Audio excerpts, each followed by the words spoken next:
Live everywhere. Daily Co's Radio on netrootsradio.com presents David Waldman, Kagro in the Morning Show.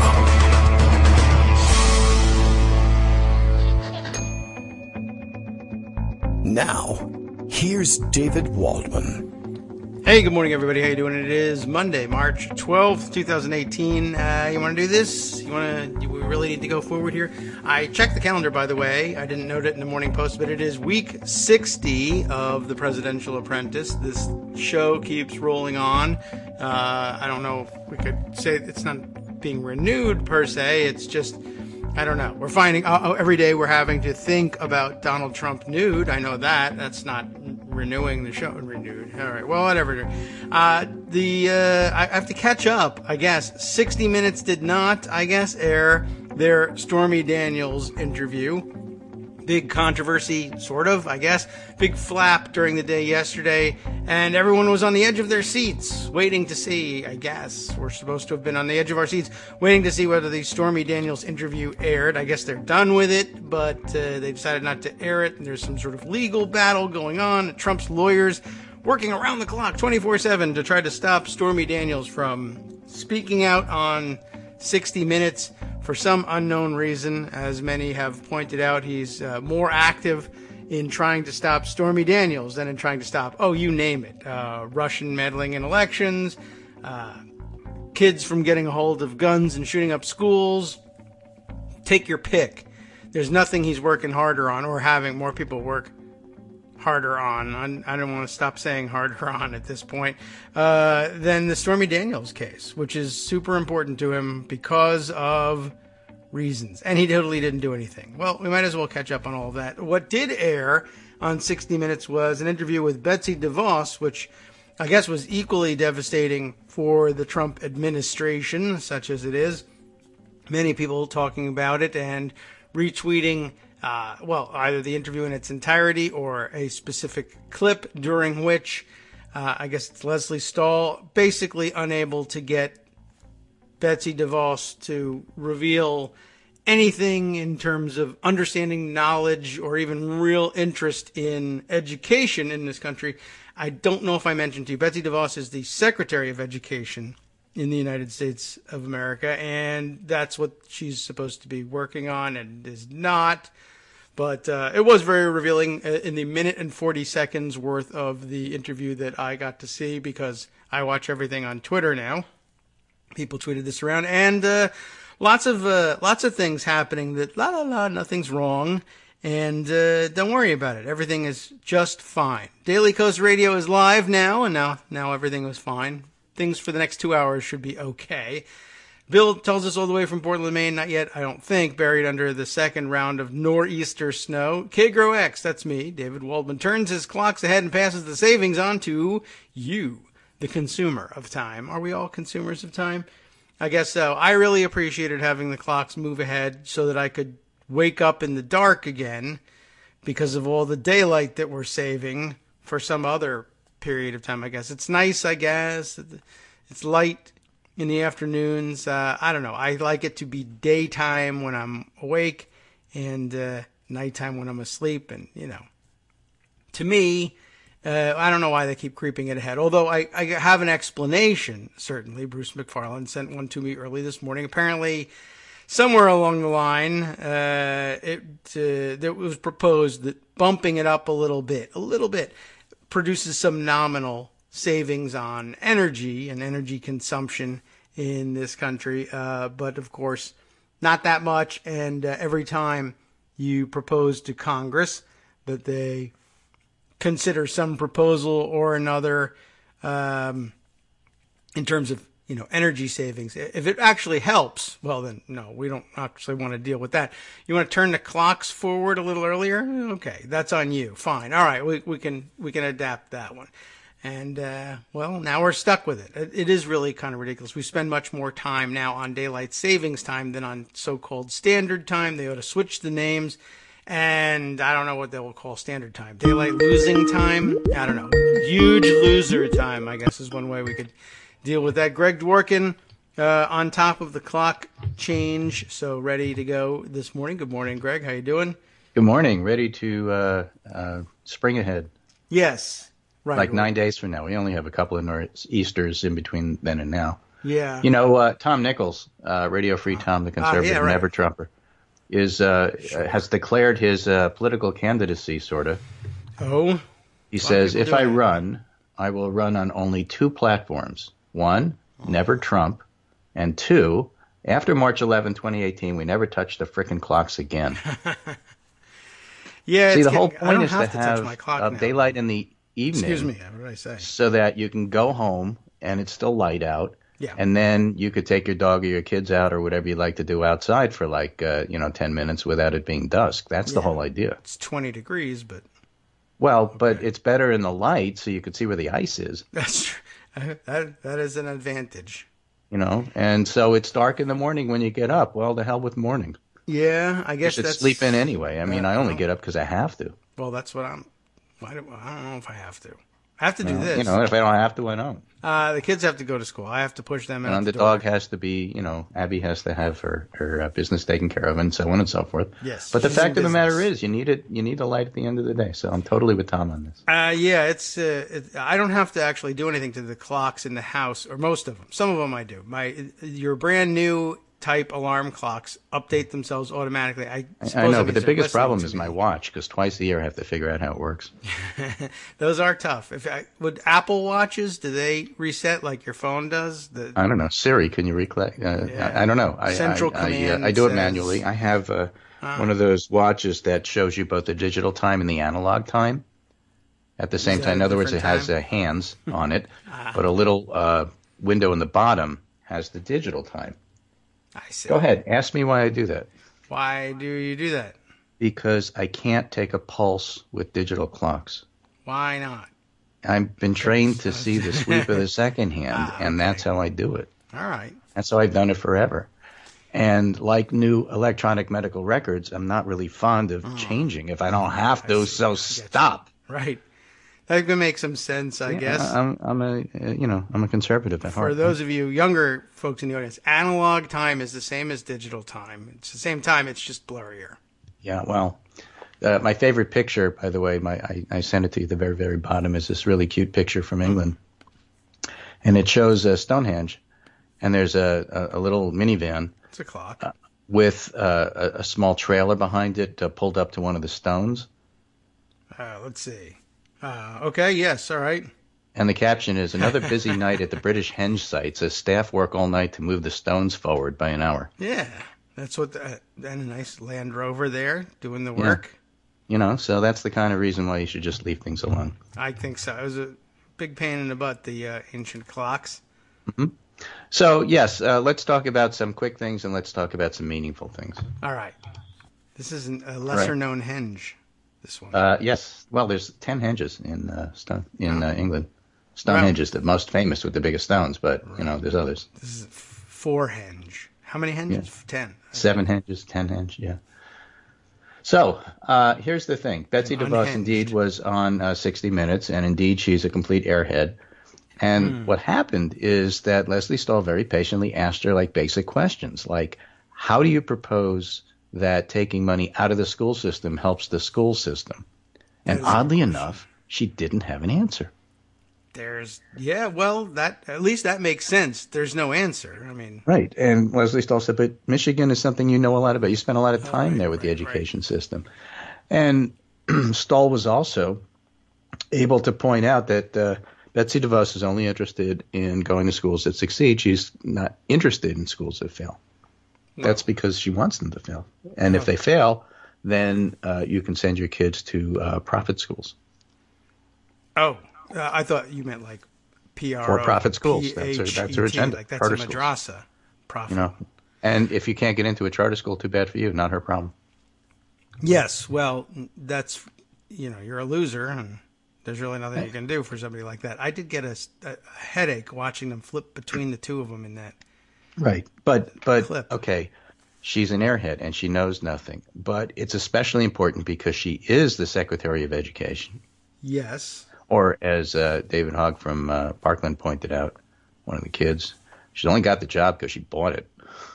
Largely true. I love kids. He was on CNN and said that I love it because he says stuff, and the kids say stuff that adults feel like they can't, but really they should.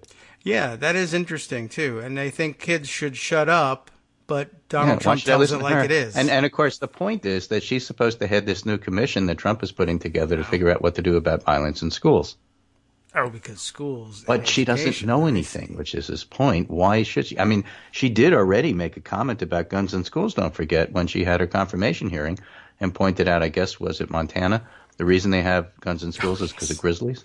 Right, the bear attacks. I'm just guessing Montana. I don't know where it was. Yeah, I don't know where it was either. I was taking your word for it. But it doesn't matter, really, does it? No, but you don't hear much about bears attacking schools, do you? No, I mean, so you have to have guns in school in Florida because of the gators? Is that what they're saying? Yeah, and any violent fauna wherever you live, squirrels, chipmunks. So, by that account, Australia should be totally armed because Australia, like everything is deadly in Australia. Well, sure. But that's not how it works there. No, but all the animals have to be licensed. Well, that's the thing about looking at international stuff. It is weird how other because countries you go, things. Well, let's get rid of violent video games. But Japan plays violent video games, and they don't have the same kind of problem. We should consider other let's countries. look at putting guns in the school because of the flora. Well, it's hard to be more violent than Australian flora, licensed or not, but they don't have that problem. Well, something. We should think of all these other democratic countries as laboratories of democracy. Yeah, one would think that if you're into that kind of thing. I should coin that. I think no one has thought to try this. Take a look at what happens in other democracies and take from their laboratories. Right. So somebody named Bess Lavatory of democracy Kalb, here. Yes. who was a writer, and according to her bio, a real piece of work, has this Twitter comment, which I think is just, captures the whole thing. Betsy DeVos is the human version of when you didn't do the reading, but you got called on. Well, I was that human as well, of course, but you're not Secretary of Education. Right. Is the point. Yeah, and if I was sitting on a giant pile of money, I probably would find time to study.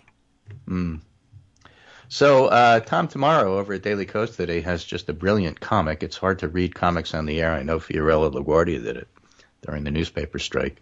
Fiorello LaGuardia. He's got a great one called The Thing That Ate America's Brain. Okay. It's right on the front page of Daily Kos. All right, I know where that In 2016, an ancient creature awakened from its slumber. I command you, feed me chaos, anger, turmoil, feed me. And people look at each other and say, hey, let's vote for Trump. Great idea. And Tom points out the nightmarish abomination was successful beyond its wildest imagining. Here's a picture of Trump saying, some Nazis are fine people. Build a wall, kafeve. And the creature says, yes, feed me more chaos, more pandemonium, I hunger. And Trump says, well, many people are saying Trump should be president for life. I think I'll start a trade war in MAGA.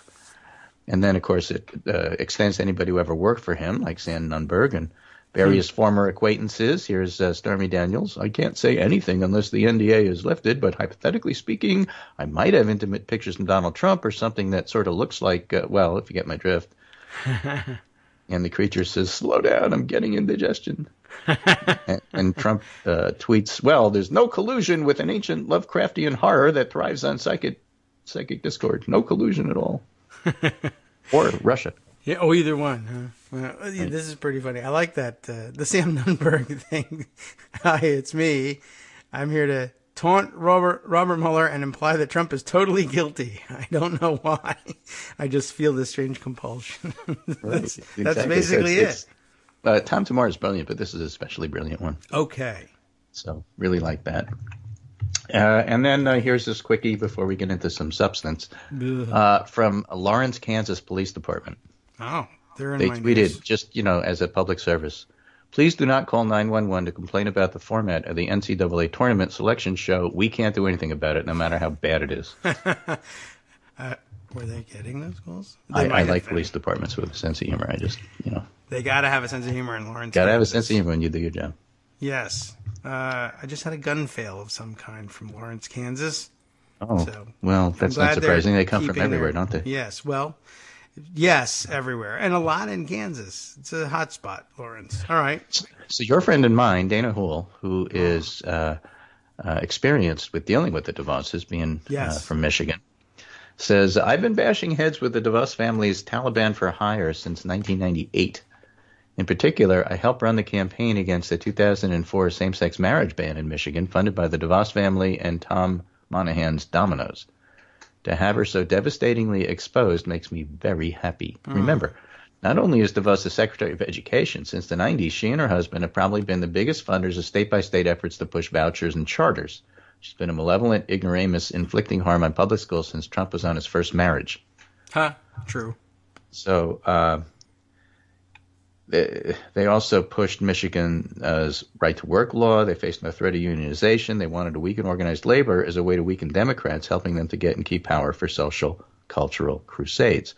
So they, as a family, have been responsible for moving money around and pushing political things for a long, long time. I mention that because Betsy DeVos' brother, Eric Prince, is the guy that was in the Seychelles as the Trump cutout to talk to the Russian cutout. And so David Hogg is right. You know, she bought her job as Secretary of Education, and there's a lot to that. Yeah, and how odd is it? She, the Secretary of Education, her brother, the head of Blackwater, which changed its name 5 times, et cetera, the mercenary organization, and she has nothing to say about what to do about guns in schools. It's because it's the family business. But a lot to say about Grizzlies. Yes, right. They don't own any Grizzlies. Those they hate. But guns and schools. I own guns and I own schools. What a great idea. Meanwhile, Ivanka Trump will pull in more than $1 million a year from the family business, according to McClatchy, because she never really cut ties with the Trump organization. And there's this report, which is rather interesting, from Tasha Bertrand. She's quoting Bloomberg. Mueller's investigation into whether President Donald Trump obstructed justice is said to be close to completion. But he may set it aside while he finishes other key parts of the probe, such as possible collusion and the hacking of Democrats. Oh, okay. Well, So I would he's got a lot set of it work to aside. do. Yeah, there's a lot of work to do on all the other things. There was not that much, I guess, to do on the obstruction of justice thing. That was pretty simple, and I expected him to finish it first, and maybe that's why Ty Cobb thought things would wrap up soon, because that was the extent of the investigation. Mm-hmm. But, well, that is done, that part. However, you're extraordinarily corrupt across many, many different fields, and it's going to take us some time to sort out all of those. Well, the article also points out Mueller's calculating, or Mueller may calculate, since they don't really know because he doesn't talk, that if he tries to bring charges in the obstruction case, the part that hits closest to Trump personally, witnesses may become less cooperative, or the president may move to shut it down altogether, or even fire him. That's not in the article, but I'll add that. So doing it step by step is a much better way. Just like indicting Manafort first has a lot of advantages. It doesn't touch the president directly, so his allies can claim it doesn't touch the president directly, even though he was the campaign manager. What does he know? But also puts pressure on everybody else. You don't want them shutting down. You want them talking. So that makes a whole lot of sense. Well, it makes good narrative sense, too. He was obstructing justice. We all believe that. But why and what was he obstructing? Oh, I could tell you that story first and then say, well, I was trying to tell you, he tried to stop me. Well, they're talking about collusion and hacking of Democrats, but I just mentioned Ivanka and grifting, and that may well be a part of it as well, which would also touch him personally. Good. And they may want to get into a little bit more about that. After all, they do have a whole bunch of financial legal there who are expert at money laundering and so on and so forth. Right. And I saw the Ivanka story this morning, and I also saw that Don Jr. has a similarly corrupt thing happening. Is he stealing money from kids again with cancer? Oh, no, that was Eric. Oh, okay. Well, I can't tell them apart. Which one is the dumb one? That's said to be Eric on Saturday Night Live. I'm really not certain whether one is dumber than the other, but there's a story on Don Jr.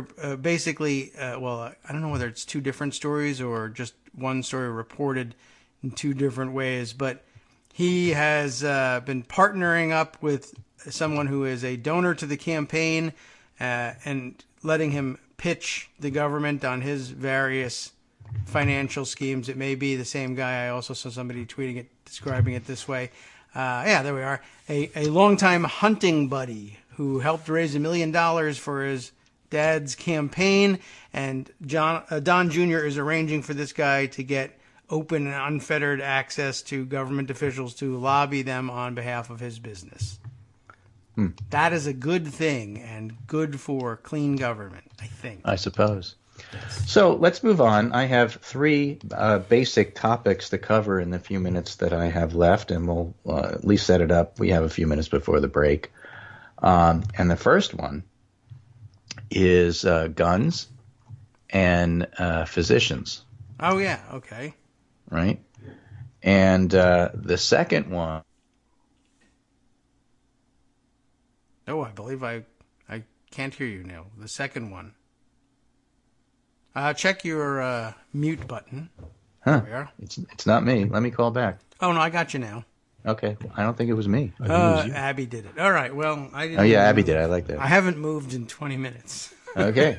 The second one is this evangelical piece that Mike Gerson did in The Atlantic that Armando was commenting on Twitter with me this morning. All right. And the third one is tomorrow's Pennsylvania 18 election. Right. The subject of the rally, sort of. Yeah. So which one do you want to do first? I don't know. We'll save the rally for last. Or number two? Yeah. One. Because number that's one. first. All right. So let's talk about doctors and guns. Sure. I had from the memory hole from the Wayback Machine, I found this interview I did with the founder of United Physicians in Newtown right after the shooting, and some of the stuff I wrote about then. And I did put that on Daily Kos because I wanted to contrast it with a couple of other pieces that I really want to talk about.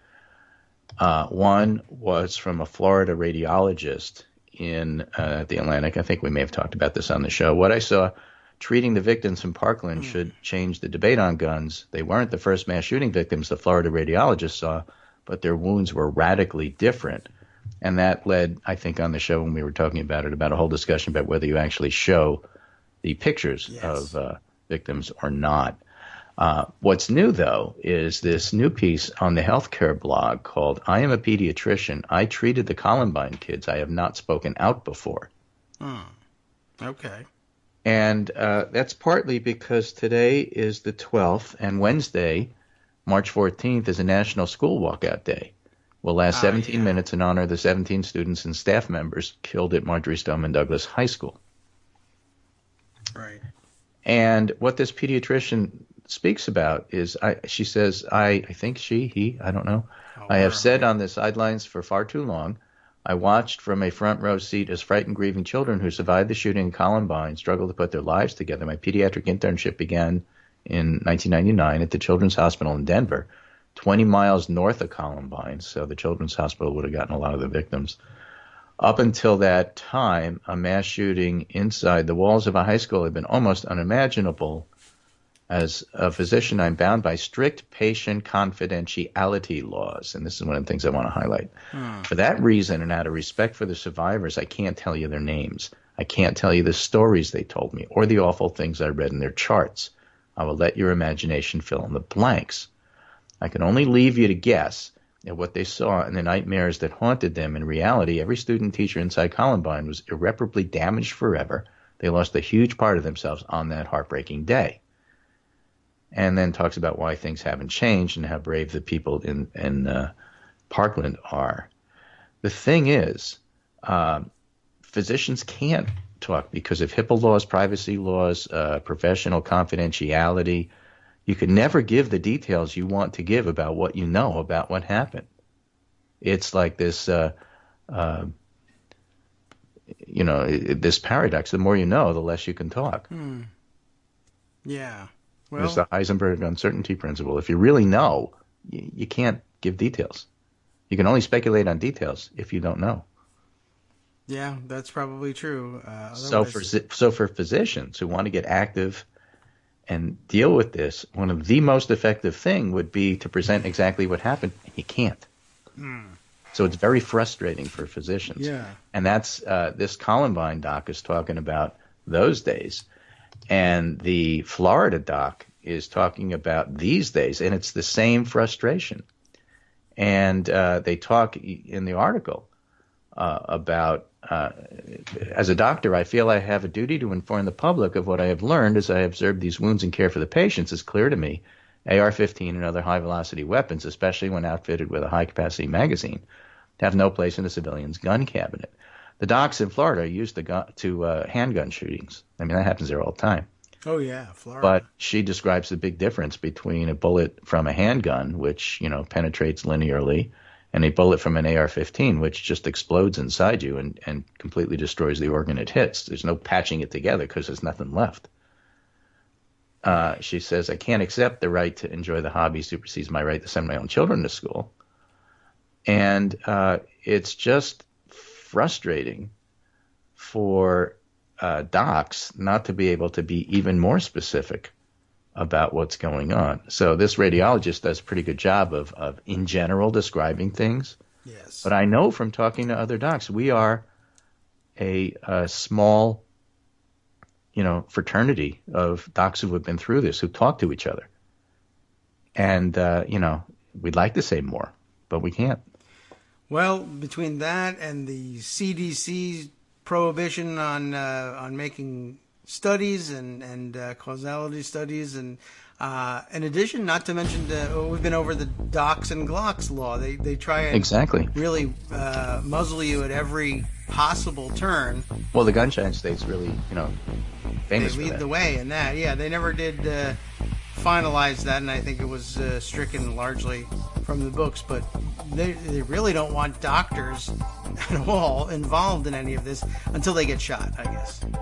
But we'll be back after our first break and discuss that and a little bit more to wrap up. Thanks very much. Hang on just 2 minutes. Hi, everybody. It's me, David. Let's change things up from the old fundraising pitch for just a minute and talk instead about how you can be a part of our show. If you've got a smartphone or any other electronic recording device, why not sit down and record a segment for us? Read us an important article and give us your take. Read one of your own original essays, or even just give us your commentary on something you'd like to share that's important to you. Then send the file to me at kagrox@gmail.com, and I'll try and work it into the show. Short segments, a few minutes in length, are easiest to fit in. And of course, I can't always guarantee that I'll be able to play everything, but if you've ever shouted at your radio or TV about something you wish was being covered, here's your chance to change that.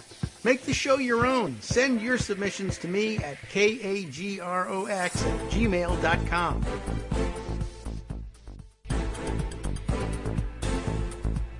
Welcome back now to the Kagro in the Morning Show here on Netroots Radio. Greg Dworkin still with us all the way from Connecticut, and so far so good, holding up on the internets. No more dropouts, I hope. Now, the two docs you were talking about, they're both quoted in the same Atlantic piece, is that right? Mm-hmm. Okay, I do have that then. It is amazing how often they have to find themselves, conservatives, gun enthusiasts, find themselves pushing doctors in particular out of this debate. And it's not even because you get the terminology wrong, which, by the way, you could push them out of that debate, I bet, from the medical side pretty easily. Yes, and we do. Oh, okay. Well, that's good. Although some of them are military and they've seen some of the wounds. Mm-hmm. Okay, so they're familiar. Some are not. Some just are enthusiasts who shoot at ranges.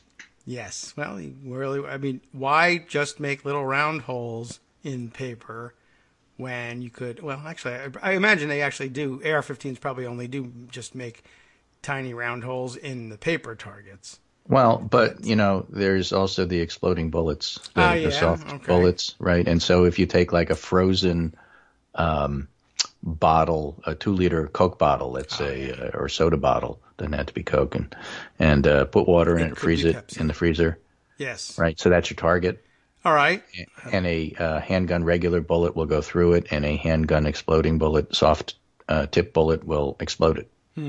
Yeah, they have worked on a lot of videos on that on YouTube. You could see it. So just here's the difference between the ammunition. And if you don't have that stuff, you can get tannerite and just blow up whatever. Well, but my point is, yes. I would really like to see a lot more discussion about which kinds of ammunition should be banned. The over 10 capacity magazine, the kind of bullet. The reason that police and LEOs, law enforcement officers, prefer the soft bullets is because you need to stop somebody in that circumstance, at least in theory. Mm-hmm. Now, let's not get into the wrongful, use of it. Yeah. If in theory you are shooting at somebody, you'd like to be able to stop them with 1 or 2 shots. Yes. With normal, average, everyday, bullets, you can take a few of those and still keep going. And let's say the guy is much larger than you, and you're attempting to stop him as a law enforcement officer. Yeah. You want something that packs a little bit more of a wallop. Yeah, it's interesting. Bullet technology they've worked hard on it. They're very interested in for that reason, at least in the beginning. But at the same time, what a civilian should or should not have, I think, ought to be more of a discussion. And I guess you mentioned, what was it, Chris Rock, jokes about it, but no joke. I think that's one of the things that needs to be looked at. Taxing. We did that in Connecticut, and other states are looking at it too. Raising the price of the bullets.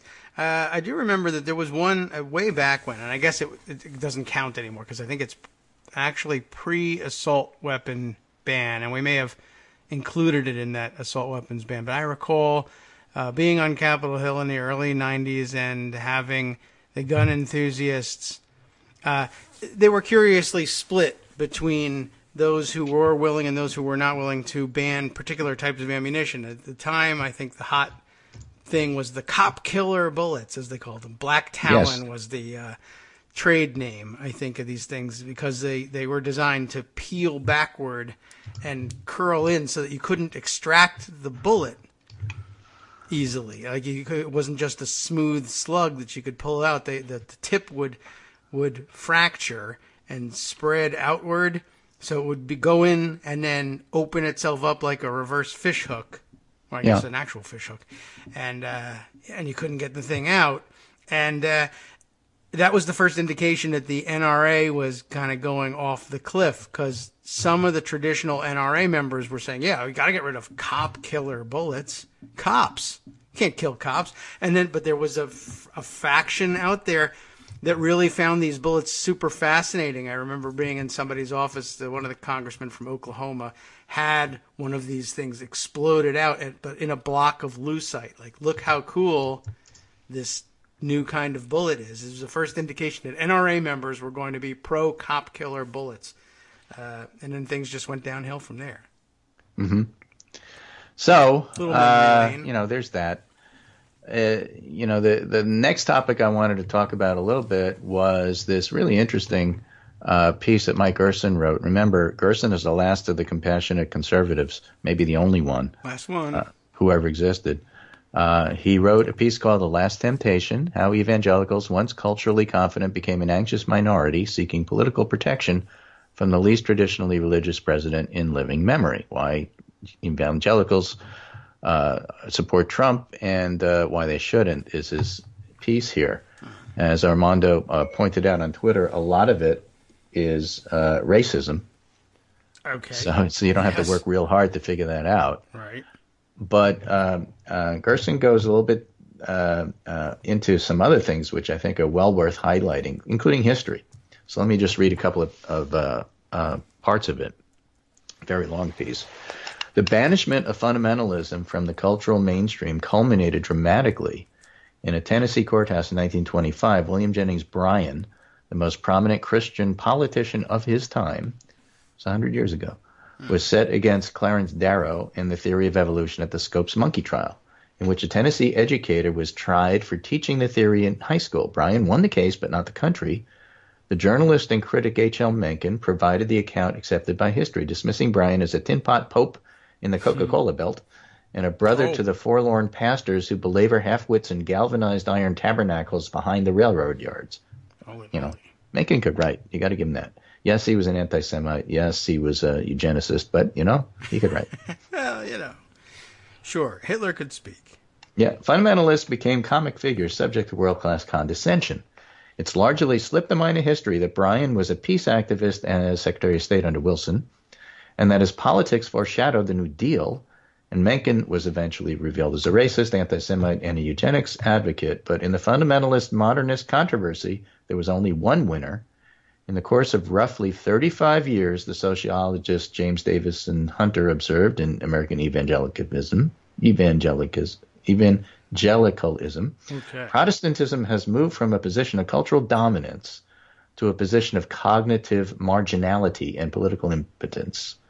Activism and optimism will replace, says Mike Gerson, by the festering resentment of status lost. As a result, the primary evangelical political narrative is adversarial, an angry tale about the aggression of cultural rivals. In a remarkably free country, many evangelicals view their rights as fragile, their institutions as threatened, and their dignity as assailed.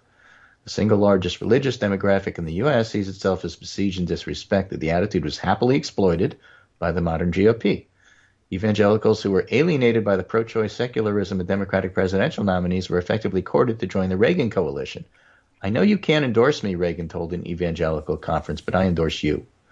In contrast, during his presidential run 4 years later, Mondale, worried of radical preachers, and his running mate, Geraldine Ferraro, denounced the extremists who control the Republican Party. By attacking evangelicals. The Democratic Party left them with a relatively easy partisan choice. That illustrates a point I've made to you. You're better off not poking them with a stick. You're better off trying not to shame them. It doesn't work. Ignore them. But if you drive them to the other side, you're just losing votes. And that's an example of that. You may believe that Barack Obama was completely correct when he talked about clinging to guns and religion. I may. But it's not really a smart thing to say on the campaign trail. It may not be. They continue to say they do that, though, and they're happy to say so. Right, but again, you're better off ignoring them than making it, let's go to battle over this. So Gerson goes on to say, for some of Trump's political allies, racist language and arguments are part of his appeal. For evangelical leaders, they should be sources of anguish. Given America's history of slavery and segregation, racial prejudice is a special category of moral wrong. Fighting racism galvanized the religious conscience of 19th century evangelicals and 20th century African American civil rights activists. Perpetuating racism indicted many white Christians in the South and elsewhere as hypocrites. Americans who are wrong on this issue do not understand the nature of their country. Christians who are wrong on this issue do not understand the most basic requirements of their faith. You know, you're supposed to love my neighbor and all that. So here's the uncomfortable reality, says Gerson. I do not believe most evangelicals are racist, but even every strong Trump supporter, emphasize strong, every strong Trump supporter, to me that's the rally-goers, has decided that racism is not a moral disqualification in the President of the United States. And that's something more than a political compromise. It's a revelation of moral priorities. So he takes to task people who look the other way about Trump's racism, which also extends to Trump's treatment of women, the misogyny, which is a big part of this. See, the whole thing from my point of view is that, yes, racism, but it isn't just racism. It's misogyny and authoritarianism. And Trump is the general in the culture war army, and evangelicals vote for him because he's the general. And they may not like him, but they figure he's in the best position to win, given that he's president. That kind of makes sense in a perverse sort of way. Yet, there will be people who look at it and say, well, you know, some of this is just a bridge too far, and that's why he's lost some of his voters. Not the strong ones, but the ones on the margin. And that brings us to Pennsylvania 18, which is Trump territory. That's Trump country. They voted for him by 20 points. But Rick Saccone, the Republican, and Conor Lamb, the Democrat, are tied, and the election's tomorrow. Oh. So why are Trump voters not necessarily rallying around Saccone? One, he's a bad candidate. Two, as we saw in Alabama and in other places, you even saw it with Greg Gianforte in that was Montana, was it? Oh, they're all Montana. They're all Montana, right? I really should be telling Joan they're all Idaho. You know, what's the difference? Right. But, you know, the point is that Trump has his cult, but that doesn't necessarily extend to every Republican down ballot. True. And there's going to be a lot of ticket splitting, at least in their minds, where they vote for Trump because he's the general, but I don't like a lot of this stuff, and I don't necessarily have to vote for people who aren't the general. And so true. I may keep supporting Trump and like him on tariffs and still vote for Conor Lamb. It's also a good way to get people to talk to you in diners. Yeah, this is true. especially in West Virginia. Yeah, so if you're eating alone, just wear a MAGA hat and someone will come and talk to you. Right. And there must be a lot of reporters, right? And everybody sitting at the table is thinking, I haven't finished my meal. You coming here to ask if you can have leftovers? What are you doing here? Why do you want to talk to me? Hey, do you still support Buy your own breakfast. Leave me alone. Well, maybe the reporters pay for breakfast. That would be a good way to get fed, too. Right. So you may look at this, stuff about some of the non-strong Trump voters, some of the marginal voters falling away a bit. And, really, when you come down to it, we're talking about suburban women. Don't forget, the resistance is led by women. And that includes suburban women who may have held their nose and voted for Trump but don't want any part of him anymore. That's basically the people who are falling off. Not strong evangelicals. We're not talking about the racists. We're not talking about the rally voters. But suburban women who generally vote Republican, who either stayed home or held their nose and voted for Trump. Clinton thought she could win those voters. She was wrong. And arguably she should have spent more time talking to her base and less time talking to them. But they exist, and they are gettable. And that's especially important if you're talking about taking the House. Yeah. Because you need them district by district. I don't think it was a terrible assumption either. Well, we just had this tape of him saying that he abuses women. I'm a woman myself and actually capable, and they know who I am, and it might be of interest to them to vote for a woman. I get it, but again, I go back to that Ferraro Mondale talking about the Republicans as being too extreme. It has its limits. People don't like being told that, you are too extreme if you support X because it's really, they take it personally. Yeah. Better to say, I have better policies, or let's do this other thing instead. It's much better. Perfect example of that is, I think, a very smart Democratic approach to bathroom bills in the South. You may think it's morally objectionable. You may think it's racist. You may think it's misogynist or gender inappropriate. But you win those elections by pointing out it's bad for the economy to push gender bills. Does that make you a sellout because that's your pitch? No, it's just smart politics. No, it's a lot easier to get away with. It's an easier sell. That's exactly right. And what you're trying to do is convince voters. Yeah. Now, there's plenty of literature out there that says voters really aren't convincible. That, the political science will say that when you look at campaigns and what they do and they don't do, it doesn't really move a lot of voters. It doesn't really move the needle, which is one of the reasons I always laugh when conservatives say, well, our secret ace in the hole is Nancy Pelosi. Like a Nancy Pelosi ad's going to change everything in Pennsylvania 18. It didn't. Neither did trying to push the Republican tax bill. People make their minds up about a whole lot of other things in a very complex way. Think about how much and they've already made up their mind. It's going to be a very close race. So we'll see what happens. But, I don't think that it's worth spending your entire political, bankroll on trying to convince marginal voters. That's a waste of time. You're better off talking to your base. But, if you've got extra money, if you've got extra time, if you've got a candidate who you have to put out there in public, let them talk to those people. You take care of your base. There'll be plenty of excitement and enthusiasm from the resistance to talk to the base. And let the candidate talk to the marginal voters, and don't go out of your way to insult the Trump voters. Just let them stay home. Let them be bored. Let them be demoralized. That's what I'm looking for in tomorrow's election. Does it matter whether Lamb wins or loses? Not really. His district's not even going to exist in November.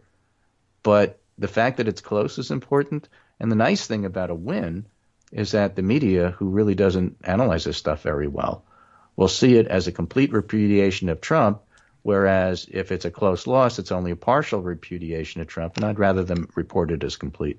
That would be better, if they can wake up long enough to do it. Sleeping sons of bitches. Right. Sleepy old Chuck Todd. Well, he woke up yesterday, by golly, sort of. He was there. He did a show. I remember that. He did, and he interviewed Steve Mnuchin, and Mnuchin looked like an idiot. Yeah. That was a pretty good interview, too. But anyway, that's really the basic contours of all of this. So I think that all of it matters. The docs talking about doctor stuff when it comes to shootings, the basis for understanding why people voted for Trump, the importance and the salience, if you will, of the culture wars. And if you see that as the predominant thing and not policy, you'll have a very different approach to how you go about trying to win elections. I guess so. With that, I'm going to leave that with you and see what your thoughts on it. Maybe Armando will call in and tell us his thoughts. He wasn't real keen on the Gerson piece anyway. No. Thought it was a lot of words to say simple stuff, which is, racism. That's he's not wrong. Writing. It's just more than that. Yeah, you can't help it. The editors say how many words you're supposed to use. It's an easy thing. You want 800? All right. I'll go to a diner. Right. Anyway, take care, and I'll talk to you on Wednesday, and we'll have some results from Pennsylvania. Yes, those will be good, and I hope they work out, because I like complete repudiations of Trump when we can get them. But, a repudiation of Trump, which is what it would be to have a close loss, and a complete repudiation, which is what it would be to have a win. No, either way. I'll take it. Yeah, he had that rally. I understand he's still out there claiming what did he say? They're 5-0 in congressional races, which they're not. But right. Okay. Including Alabama, which my guy won because I was for Doug Jones all along. Yeah, exactly. And if not that, the other guy then. Yeah, whatever. Yeah. All right. Take care, and I'll talk to you Wednesday. Okay, will do. Thanks, Greg. We'll see you then, unless you're buried under a blizzard, which I guess is also a possibility. But so far this season, we've been able to make our calls right through the blizzard, even though we had a little bit of a blackout there in the middle. We don't know why. It's just one of those internet type things. Okay. We are going to miss a lot of things because there's too much happening. Let's see. Trump had a rally in Pennsylvania 18, I guess, to try and support the Republican candidate there. But of course, it was a Trump rally, so it was really about Trump. And he said lots of things that were terrible. They were way off base. They were lies. They were absurdities. They were, he was incredibly conceited about everything. It was all terrible. And I don't know what else to tell you about it. I guess there were some write-ups.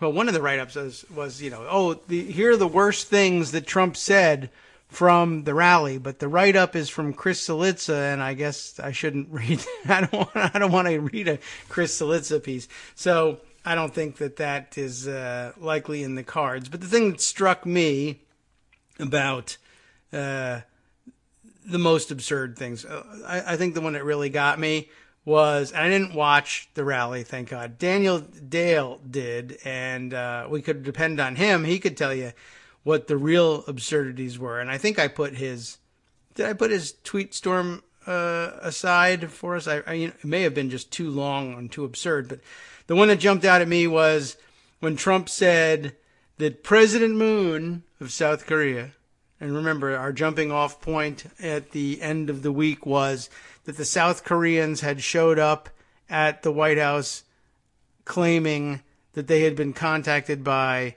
the North Korean regime and that they were inviting Donald Trump to sit down for a super important denuclearization summit of some kind. And people have varying opinions on whether or not that should happen, or whether or not the North Koreans really mean that, or whether there's any chance of success of any kind whatsoever in exploring that option. But at any rate, Trump at the rally says that President Moon of South Korea told me that the Olympics would have been a total failure if it wasn't for Donald Trump. He claimed credit for the success of the which one? Not Pyongyang, but I've already forgotten the name of the town where they had the Olympics in South Korea, not Pyongyang. I only know one Pyong. And we briefly learned Pyeongchang? I didn't know there were so many Pyong anythings in Korea, but I guess I should have guessed it.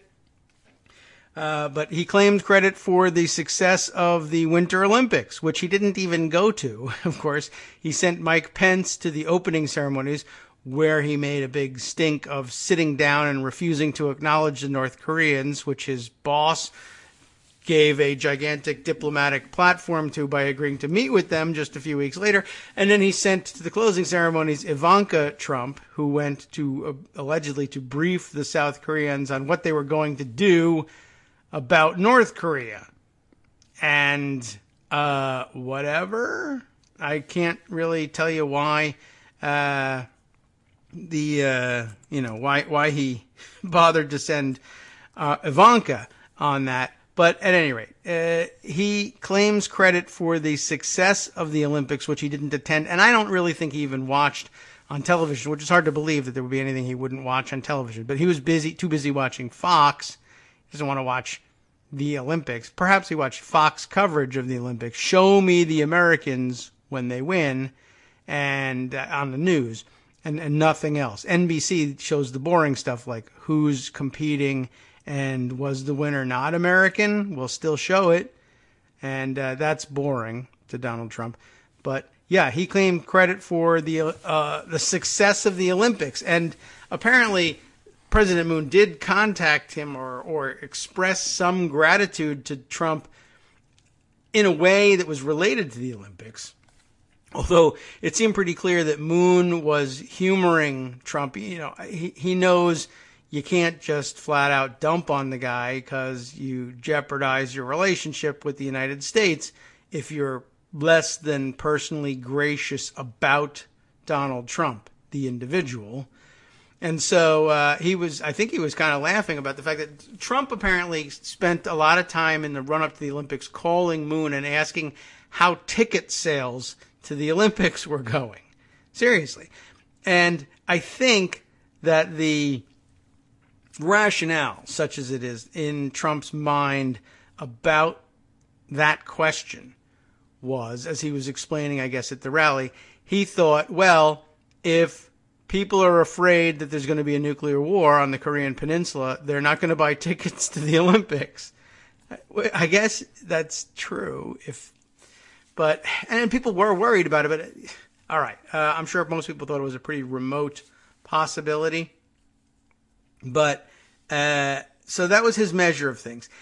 If ticket sales were strong, then Donald Trump considered that he was doing the right thing with respect to North Korea, because only people who believed that they would not be caught up in a nuclear holocaust on the Korean Peninsula would bother to buy tickets to the Olympics. Not that anybody would, it couldn't possibly be that people thought, well, that's extremely unlikely for a number of reasons, and not the least of which is, of course, the North Koreans want to see these things come off successfully too, since they're going to be marching in with a United Korea team, et cetera, and it just doesn't look good for them on the world stage if they start a nuclear conflagration during the Olympics. Any kind of conflagration started during the Olympics is generally frowned upon, though there are some you can get away with, to be sure. And I think people were just sort of putting out of their minds what could happen and say, you can't escape global, worldwide nuclear annihilation. There's really nowhere to hide. The Olympics are going on. The chances of this thing breaking out a nuclear war there are probably pretty low. They want to keep tensions low during that time. And at no time, I would guess, are people on the, however you buy tickets. Are you on the phone with Ticketron? Does Ticketron still exist? Ticketmaster now? Hello. Hold on a second. I'm trying to decide. Should I go to the Olympics? I want to buy some tickets to the Olympics. I'm just not sure about the nuclear annihilation problem, but I'm trying to ponder. Well, Donald Trump, he's pretty on top of it. Nobody was making decisions on ticket buying to the Olympics. First of all, probably at that moment when Donald Trump was checking on ticket sales, the tickets were gone for the most part, I would guess. Who knows? I don't know. Maybe I'm wrong. I've been to the Summer Olympics, which the tickets are gone a long time ahead. Although I went back in the days when they actually reserved seriously actually reserved blocks of tickets for local people to attend the Olympics, and I don't think they really even do that anymore. But that was his measure of success. How am I doing on nuclear annihilation? Perhaps the extinction of the human race. I'll check ticket sales in Korea about so he claimed credit. So he said that Moon said the Olympics would have been a disaster without him. In fact, what Moon sort of chuckled his way through was he was very supportive, and he clearly wanted to make sure that things were stable during the hosting of the Olympic Games as a as a normal president of the United States of America might do. And that was nice. And in Donald Trump's mind, I'm the greatest ever. I'm single-handedly responsible for saving the Olympics. Wow. So, that was kind of disappointing.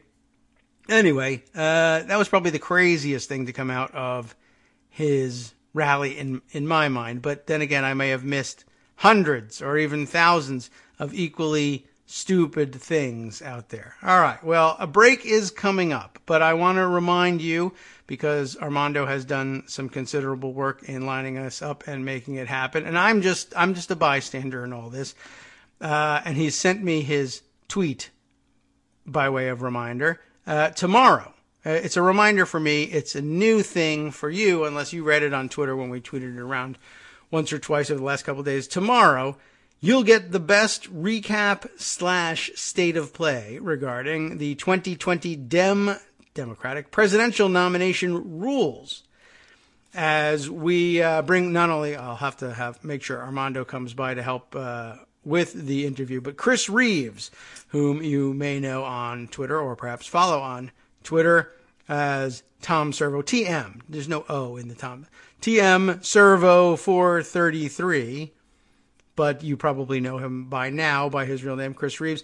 He'll be on the program with us discussing the new nomination rules for the DNC going forward in the next election, because he's been on hand, on the ground, in the room, making decisions, making deals, casting votes on exactly what the rules will be as a member of the DNC's Rules and Bylaws Committee.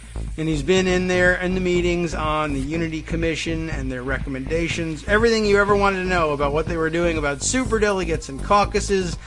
They'll both be on hand. And, you can't get a better source on that stuff than someone who's been inside the room and watching all the way start to finish. We'll do that tomorrow. Welcome back to the Kagro in the Morning Show here on Netroots Radio. It's just our short 1-minute break at the top of the hour, which gives us a chance to dive straight back into the innumerable pieces that I have put away in Pocket and tweeted about over the weekend, and trying to decide on the next direction is nearly impossible. Let me jump into Pocket here, though, and scan over the things. What do we need to hit quickly? What do we want to save for when we've got more time to deal with it? Let's see. I mentioned to you that along with the Ivanka Trump story, which was reported, who reported that one? Was it McClatchy reporting that one? I had the Donald Trump Jr. story, which I only had the vaguest details about. The AP reporting on this one. I'm going to read you, though, quick, the summary from Tegan Goddard's Political Wire. I had to put aside tweets on both of them today from Tegan. He really got to the heart of the matter. Donald Trump Jr. has a previously undisclosed business relationship with a longtime hunting buddy, and you'll remember they're like quote-unquote big game hunters. They love to fly to Africa and shoot captive animals, many of which are otherwise endangered. Longtime hunting buddy who helped raise millions of dollars for his father's 2016 presidential campaign and has had special access to top government officials since the election, according to AP. The president's eldest son and Texas hedge fund manager Gentry Beach. What a name. Gentry, does he say Gentry? I don't know. I don't really know. It's spelled like Gentry, but that seems too on the nose. Gentry, when it's a kid's name? Gentry Beach have been involved in business deals together dating back to the mid-2000s and recently formed a company, Future Venture LLC, of course, despite past claims by both men that they were just friends, which is weird and telling and kind of a funky way of putting things. What do they do? I don't know. The AP has a fuller story, and of course the real problem here is that Donald Trump Jr. is partners with a big donor to his dad who is pitching for government business. Looking to drain the treasury is essentially what's going on here. Beach last year met with top National Security Council officials Any of them who are still on the National Security Council, I wonder. To push a plan that would curb U.S. sanctions in Venezuela. They love getting rid of sanctions.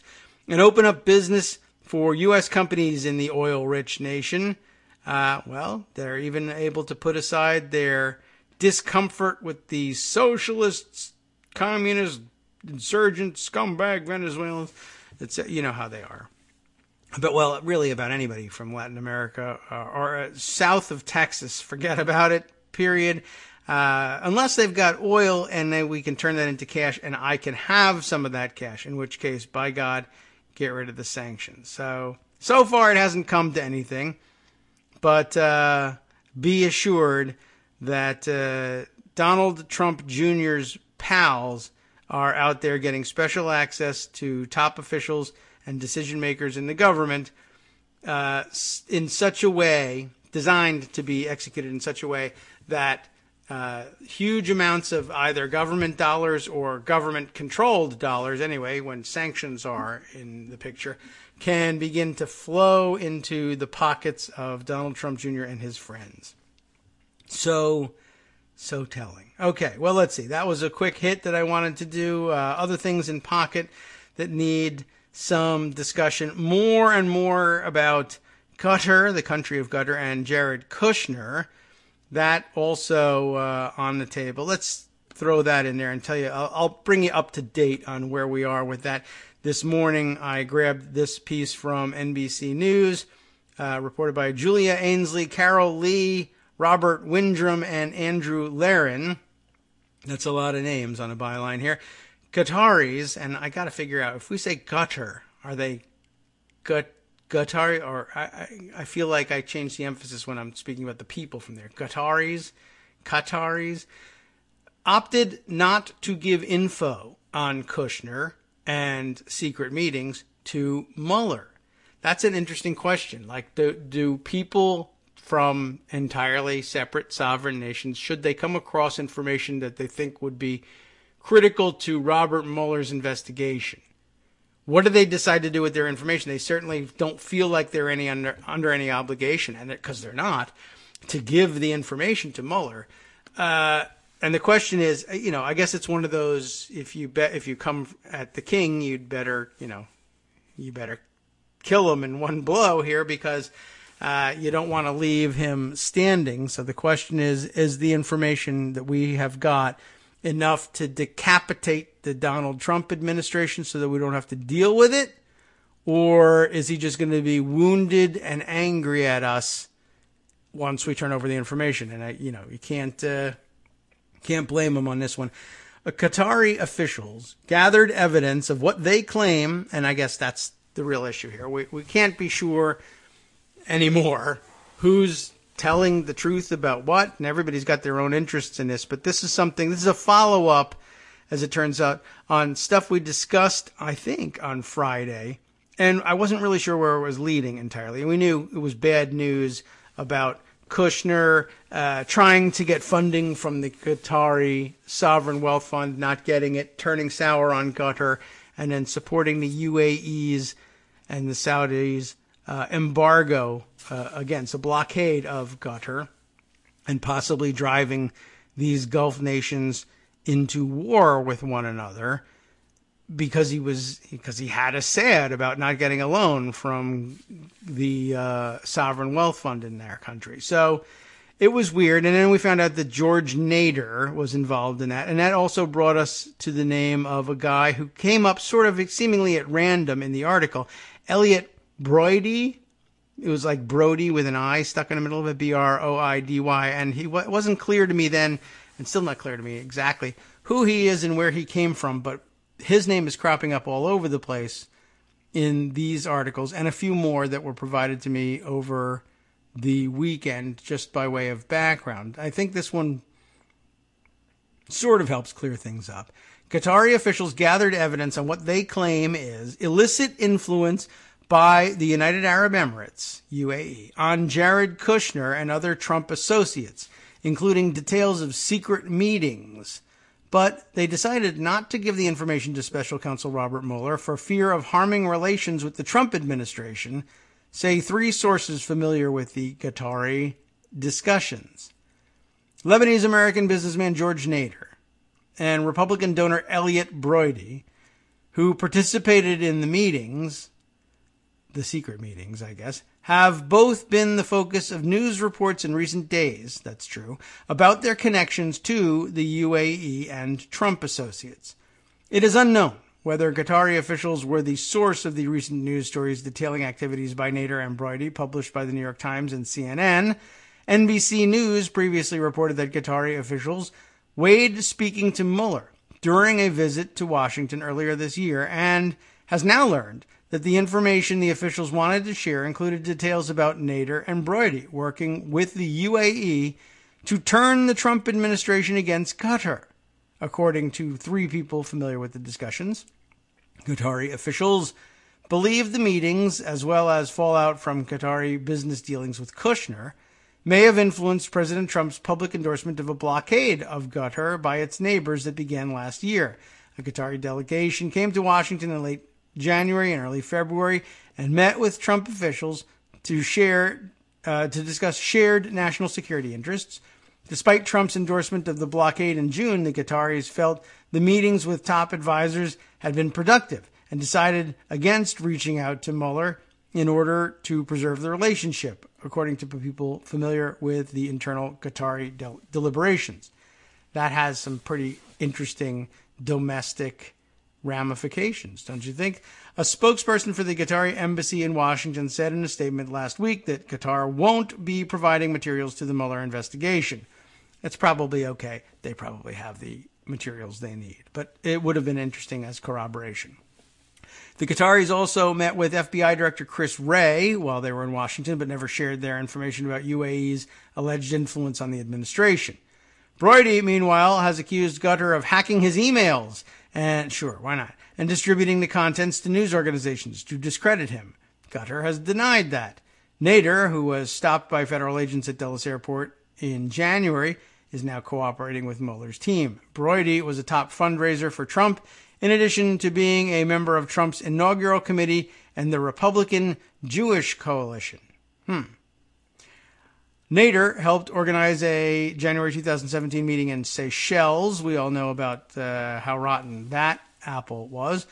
The gathering of damaging information by the Qataris and their consideration of whether to speak to Mueller and the alleged influence campaign inside the White House by the Emiratis are all evidence of how mounting tensions between the two tiny, wealthy Gulf nations are playing out in a high-stakes war of influence in Washington.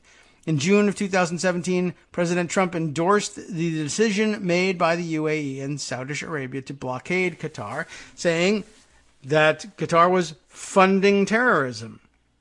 On June 5th, the president tweeted, "Perhaps this will be the beginning of the end to the horror of terrorism." Yeah, sure. The blockade has cut the country off from shipments of food and medical supplies by land and sea. Since then, according to Foreign Agent Registration Act filings, both governments have greatly increased their hiring of American lobbyists, including some former Trump campaign officials.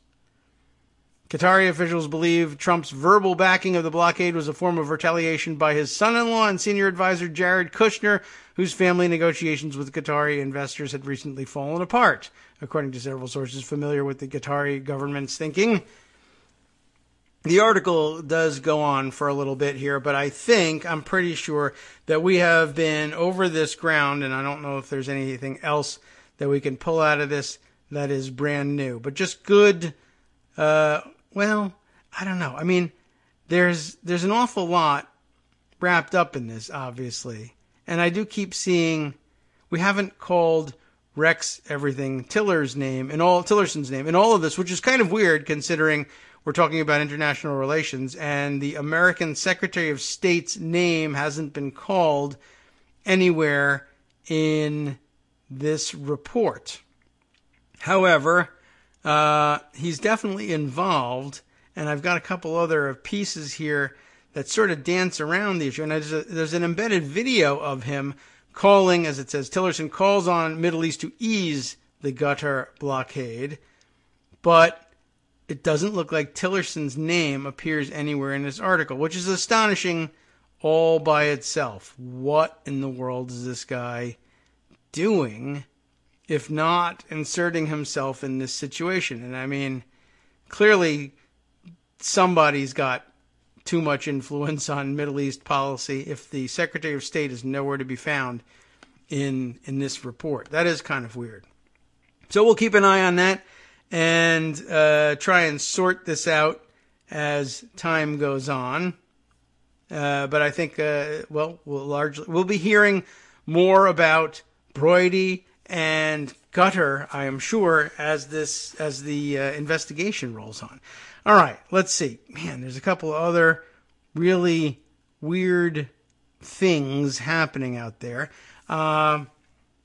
including, I guess one of the other things I wanted to share with you was the reaction to the coverage, or the way the media was covering the rally and the stupid things that got said and the various items to come out of that. And Chris Salissa in particular, I mentioned that he compiled some list of the most egregious or most outrageous things that were said at the rally, and I'm not reading it because he and, Maggie Haberman and others, lots of prominent media figures in lots of prominent Twitter fights about what they should be doing with respect to coverage of this guy, because, of course, they ended up airing his rally again, start to finish, like live on national news networks, and people are beginning to wonder, why do you broadcast this stuff? And the media folks are pushing back with, look, he's the president of the United States. What he says is news, and we're always going to report that, and we always will be reporting it. That was basically a paraphrase of what Chris Salissa had to say about it. But there were lots of reporters who were genuinely puzzled about people's insistence that the president's remarks not be covered. And I guess it's just one of those divides as between people who are willing to acknowledge that this is not normal and those who are frequently accused of normalizing that which is not normal, the Donald Trump presidency. They have a good point. What he says is clearly news. Of course, there's plenty of room for different ways to cover that news, like airing it live end to end is not necessarily certainly not the only way you can cover it, and it's not necessarily the right approach to covering it.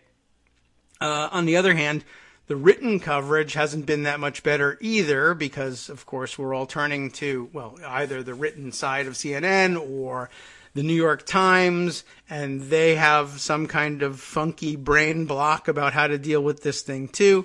I guess what was really interesting to me was the holding out by Chris Salissa, and of course he doesn't speak for CNN or the New York Times or anybody in particular. He's a big media figure, and he's probably on the same page as the editorial management at CNN in saying we're going to cover what he says no matter what it is. Although they should keep in mind that they are talking about a toddler here, and there's a very perverse incentive here. If you are Donald Trump, and it takes some thinking to put yourself in his brain. It's very weird and it feels funky and you don't like it. But if you're Donald Trump and even before they tell you, even before they restate their intention to cover every word you say, you're pretty well aware that they're going to cover whatever you say, either because you're Donald Trump and that could be enough for you in your mind because you too are Donald Trump, or because you're president of the United States. And I'm sure in his mind, the chief conceit that he's got is that people will cover what he says because he's Donald Trump.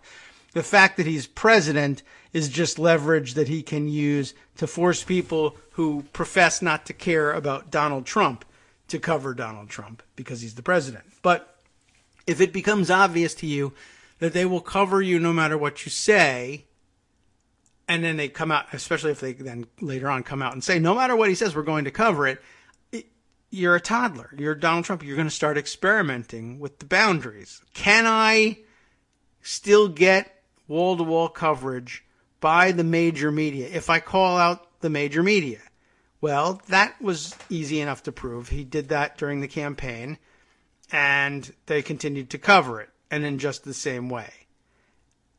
now, of course, I guess he's now experimenting with, can I call out specific members of the media individually and say they are sons of bitches, sleeping sons of bitches, which I don't know whether that's better or worse than the sons of bitches that he was criticizing when he was grousing about people protesting during the national anthem in the National Football League. Is that the same kind of son of a bitch? Is it a different grade of son of a bitch? I don't know. It seems like the same thing because the words are the same, and you know how literal those people are about things like that over there on the deplorable side. If they say it, you know, although they just sometimes will deny they said it, whatever. It puzzled me, like why they thought either that things would get any better or things would be different, or like it wasn't this perverse incentive to just try to say things, you know, to test the boundaries. What can I say that would be too outrageous for CNN to air end to end? Like if he just went straight into like actual legitimate FCC banned dirty words, would they still cover it? Would it be news that he said those words and so therefore demand coverage? I don't really know. But it seems to me like it would be pretty obvious to anybody else in any other circumstance that if you just said whatever he says, we're going to cover it, and he hates you, that he's going to take advantage of this by saying more and more outrageous things about you. One, because it makes him feel good. Two, because it's great for his base. And three, just to see whether or not they continue with those things. So, I don't know. It was very weird. And I don't know that they're ever going to figure this out, essentially. Let's see. There's another thing here. And Armando pointing out quite correctly, there's two different things going on here. There's the terrible CNN coverage, and there's the terrible New York Times coverage. Let me use that as a jumping off point to share with you David Roberts, that is Dr. Vox, now that he's over at Vox. Dr. Vox is how you can find him on Twitter. His tweet storm about what's going on the New York Times side of this equation, and I think pretty well stated. He begins this way. All right, this controversy over conservative columnists in the New York Times opinion section is bugging me. Everyone is dancing around the central point. I thought people were stomping on the central point pretty good, but I'm sure there's some people dancing around the central point. The same central point everyone dances around in numerous contemporary controversies, so I'm going to lay it out. Or he says, I'm lay it out, because that's the way the kids talk these days. Here's the main point. The contemporary right wing in the U.S. has become, in Lionel Trilling's immortal words, I'll take your word for it, a bundle of, quote, irritable mental gestures which seek to resemble ideas, unquote. That does sound like a pretty good description. It's just a tangle of resentments and bigotries driven by the erosion of white privilege. Now, I do feel like plenty of people have said that. So he goes on. There's always been that element, but for decades it was overlain by a class of DC conservatives who code switched, spoke the very serious language of ideas and policies. This is the conservatism that white moderate liberals still imagine, an actual ideology with arguments. Remember, those were the days, and I think there's lots of people who still look for that. Trump's rise has shown that purported principles of conservative ideology meant virtually nothing to the conservative masses. Trump abandoned the very serious script, and the right-wing base didn't care at all. He voiced their anger and resentments. That's all the right-wing base is anymore. Trump has swerved this way and that on immigration, taxes, healthcare, guns, and the base doesn't care. They follow him this way, they follow him that way. It is the resentment, the aggrieved sense of persecution that they respond to. That is what U.S. conservatism is now. So, the New York Times opinion pages faces a dilemma. It claims to want to expose its readers to the perspectives of the conservative masses. It claims to want to connect liberals to the heartland. But there's a problem. One, the heartland is as terrible as anywhere else. if not more so. And 2, it's not real. It doesn't exist. And 3, the problem David Roberts identifies. I'm speaking of a totally different problem, which we can discuss some other time. I'll just briefly jump off this train of thought to let you know that this morning we learned of yet another Southern, this time Tennessee, pastor arrested for child sex abuse of all kinds.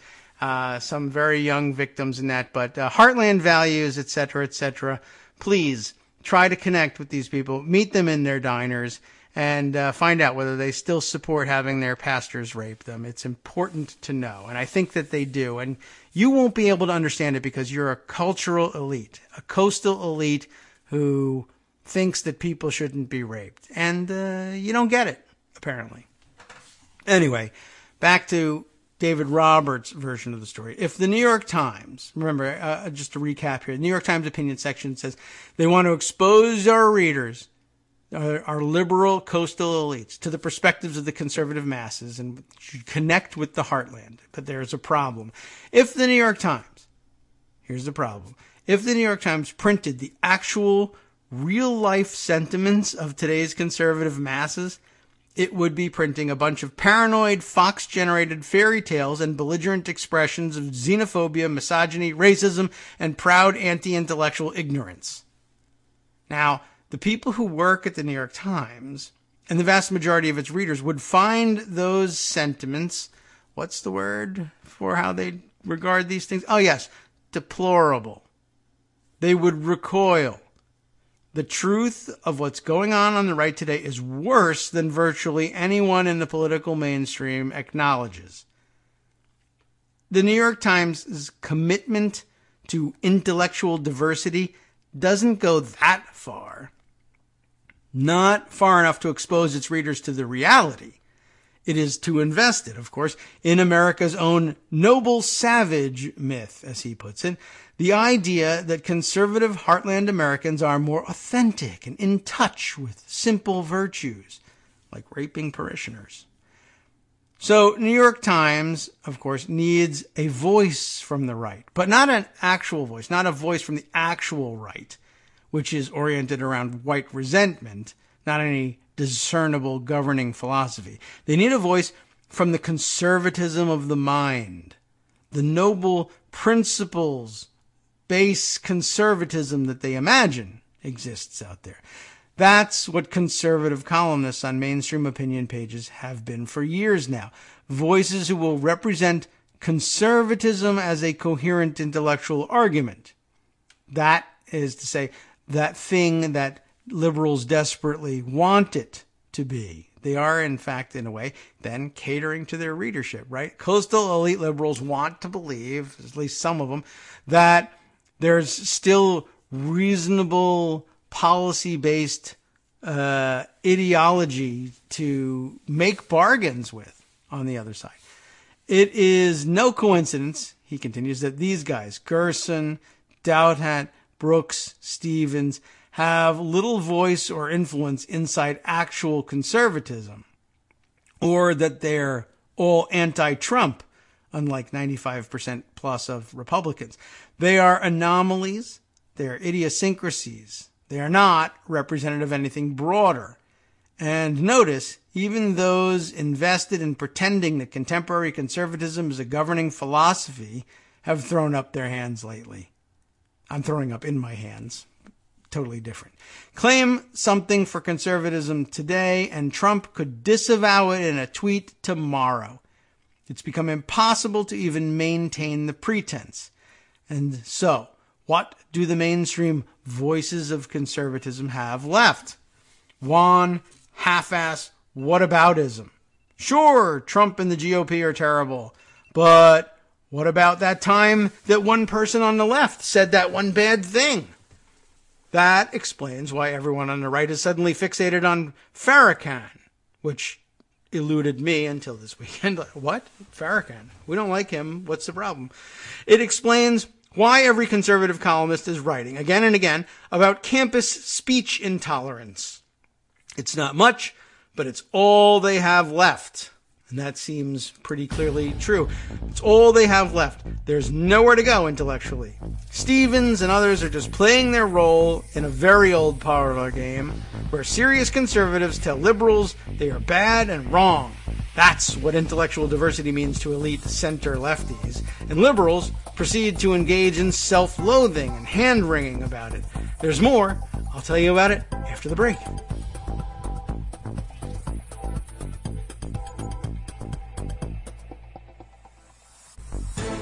Hi, it's me, David Waldman, your host for Kagro in the Morning, interrupting this little break to say thanks so much to all of you who are contributing supporters of Kagro in the Morning. Thousands of you are downloading the show each day, but fewer than 1 in 25 regular listeners are donating to help keep us on the air. For the money you'd spend on a single 3-minute iTunes song, we bring you 2 hours of great news and entertainment every day, 5 days a week. Patreon.com, Patreon.com makes it easy. You can find us there by searching Kagro X or David Waldman or Kagro in the Morning or even Daily Coast Radio in their search box, and you'll be right where you need to be to make easy, recurring monthly contributions to support our show. Once again, thanks so much for your support.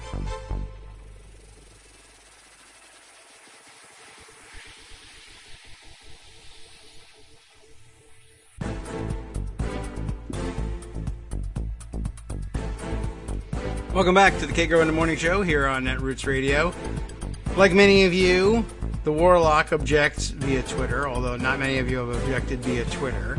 But like many of you, he objects. He is not a coastal elite, but he is a coastal elite because that's what the other side says they are, and that's all there is to it. And in addition to which, the liberal elite newspapers are dedicated to the proposition that you are liberals and elitists anyway, even if you don't read the New York Times, even if you don't live on a coast, even if you're not elite, even if you are a Trump supporter, if you disagree with on anything, you're basically, somebody's going to call you a liberal coastal elite. I mean, the absurdity and the overbreadth of the charge is, I think, part of its charm, really.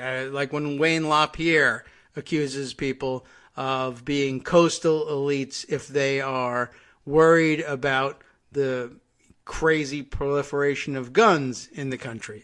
He's, of course, lives on a coast and makes $5 million a year. He's a coastal elite by any definition, but he excludes himself from it in order to attack others. So it doesn't really matter whether you're coastal. It doesn't really matter whether you're elite. If you find yourself on the other side of the issue, you're a coastal elite, period, the end. Doesn't matter whether it makes any sense or not. Okay. So don't worry about the logic of it. That's not going to enter into anything. Where we left off with David Roberts' tweet storm here was that the New York Times' collection of supposedly conservative voices in their opinion section are just playing a role in an old parlor game where serious conservatives tell liberals that they're bad and wrong. That part of their intellectual diversity program. And liberals proceed to engage in self-loathing hand-wringing about it.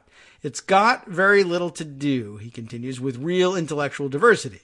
Has Stevens, for instance, expressed a single surprising opinion? And that brought me to mind of actually Barack Obama's insistence that he didn't read left-wing blogs, places like Daily Coast, because they so rarely surprise him with anything. So, okay.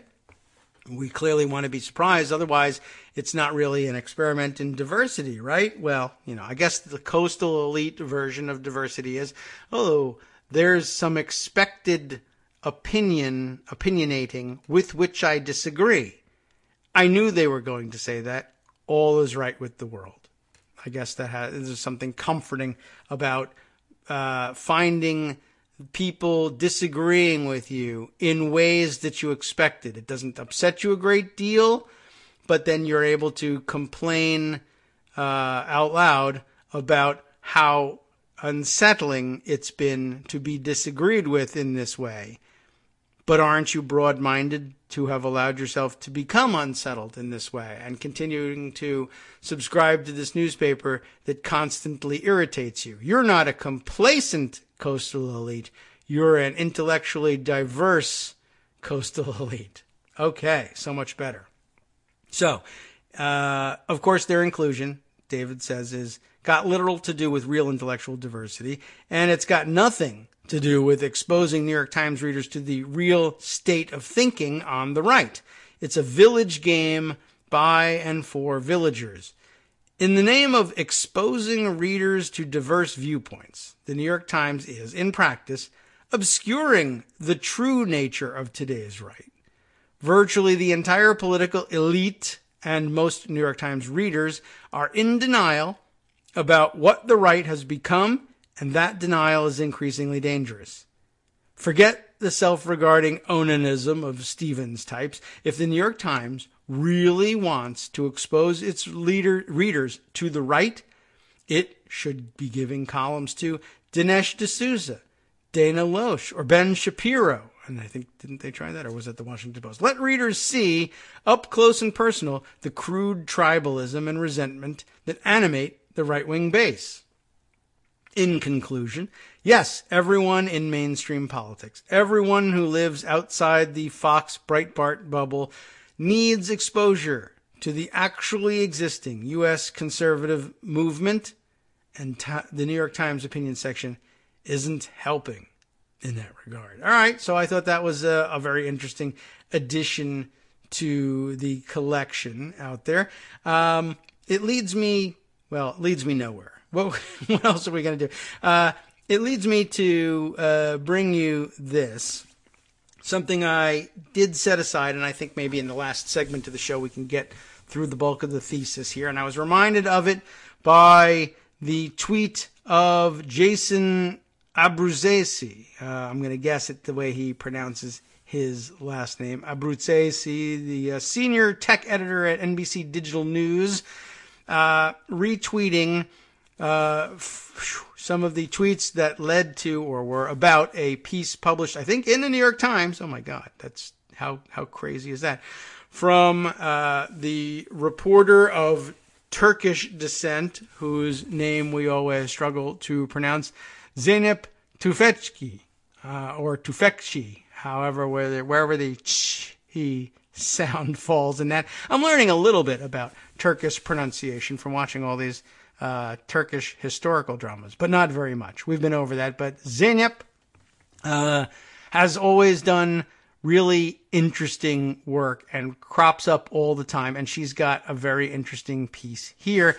Jason's comment, by way of introduction on this piece, is, I think that this is the thing that could really change the narrative from this is bad to this is an emergency. What is the emergency we're talking about? Well, he continues to comment, kids watch a ton of YouTube, and I think parents are starting to realize that it's a gateway to some pretty gnarly stuff. The kids watching videos or video games leading to violence, it's not that. It's, I guess, possibly related. What are we talking about? We're talking about this piece that she's written, and well, I'll get to the piece in a second, but I guess she tweets once or twice about what prompted it. And let me go over to Pocket, because I put aside both the tweet and then the piece. The piece, I don't know how long it is, but maybe we can give it the rest of the show over to that. The tweet that I picked up on was, YouTube may well be operating, she says, as a giant radicalizing engine. Where were they radicalized? On YouTube. A radicalizing engine through its recommendation algorithm. Once again, with the recommendation algorithms. This is focusing on YouTube, but we've been talking so much about Facebook, and I have to guess that these algorithms are largely based on the same idea. The idea is to keep you engaged and online with them. And I think a similar function underlies both of them that she lays out. A giant radicalizing engine through its recommendation algorithm, YouTube, leading people down a rabbit hole of misinformation, hoaxes, and incendiary content. Her latest for the New York Times on one of the most overlooked issues. And let's see. In case the long story gets too long, we can go back to the excerpt that she has screen grabbed out of her own piece and highlighted. But I think we might be able to get through this in the rest of the show. And it seems to me like it's worth spending the rest of the day on. We're going to be back on this topic tomorrow, the next day, and forever, I think. At one point, she writes, during the 2016 presidential election campaign, I watched a bunch of videos on Donald Trump rallies on YouTube of Donald Trump rallies. I was writing an article about his appeal to his voter base and wanted to confirm a few quotations. So, soon I noticed something peculiar. This is the part we're really here for. We could talk all day about whether or not it's a good idea to talk about his appeal to his voter base based on what he says in his rallies. But okay. She noticed something else that was peculiar. YouTube started to recommend and autoplay videos for me that featured white supremacist rants, Holocaust denials, and other disturbing content. Now, before we get too far into what she actually discovers here, even without much of an understanding of the recommendation algorithm, you can take away something pretty interesting and pretty serious and worrying from this, which is if you watch the speeches that the President of the United States loves more than anything else to give, YouTube thinks that the next thing that you're going to be interested in are white supremacist rants, Holocaust denials, and other disturbing content. That's bad enough by itself, but of course it gets worse because she starts to examine the algorithm and what it's doing and why it does it, which is, after all, what we're really here for. Since I was not in the habit of watching extreme right-wing fare on YouTube, except that you were watching Donald Trump, so you kind of are, I was curious whether this was an exclusively right-wing phenomenon, and that would probably be my first guess, right? So I created another YouTube account and started watching videos of Hillary Clinton and Bernie Sanders, letting YouTube's recommender algorithm take me wherever it would. And now you understand why we're worried about the kids, because I know my kids do spend time on YouTube. And they start off innocently enough. I want to watch the cartoon show that I like, and then whatever comes up next, and they say, hey, you'll also like this. Well, they say I'll like it, so I'll click it, and who knows where it leads to.